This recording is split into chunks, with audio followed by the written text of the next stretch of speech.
মেয়ের মন কি এত সহজে পাওয়া যায় নাকি? ছোট পর্দার বর্তমান সময়ের অন্যতম জনপ্রিয় ও আলোচিত জুটি আরশ খান ও সুনেরা বিনতে কামাল। 2025-এ বেশ কিছু দর্শকপ্রিয় নাটক উপহার দিয়ে এই জুটি যেমন প্রশংসা কুড়িয়েছেন, তেমনি তাদের পর্দার রসায়ন নিয়ে তৈরি হয়েছে নানা গুঞ্জন। সম্প্রতি এই দুই তারকা অংশ নিয়েছিলেন রাফসান সাবাবের জনপ্রিয় শো হোয়াট আ শোতে।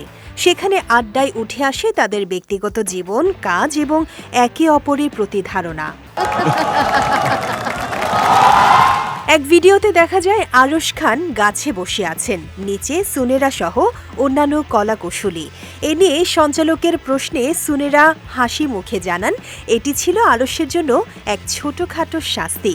আমি কাজের ক্ষেত্রে ভীষণ সময়নিষ্ঠ। আমার সেটে নায়কদের আগেই পৌঁছাতে হয়।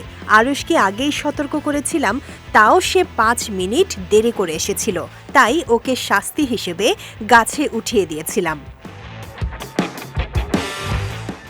সুনেরা আরও জানান, কাজের শুরুতে আরশকে হালকাভাবে নিয়েছিলেন, কিন্তু সেটে তিনি তাকে দারুণ সিরিয়াস পেয়েছেন। তিনি বলেন, আরে নাটকই তো করে, কিন্তু সেটে গিয়ে দেখলাম সে কাজের ব্যাপারে দারুণ সিরিয়াস, গুছিয়ে কাজ করে, ফোন নিয়ে পড়ে থাকে না এবং নিয়মিত রিহার্সেল করে।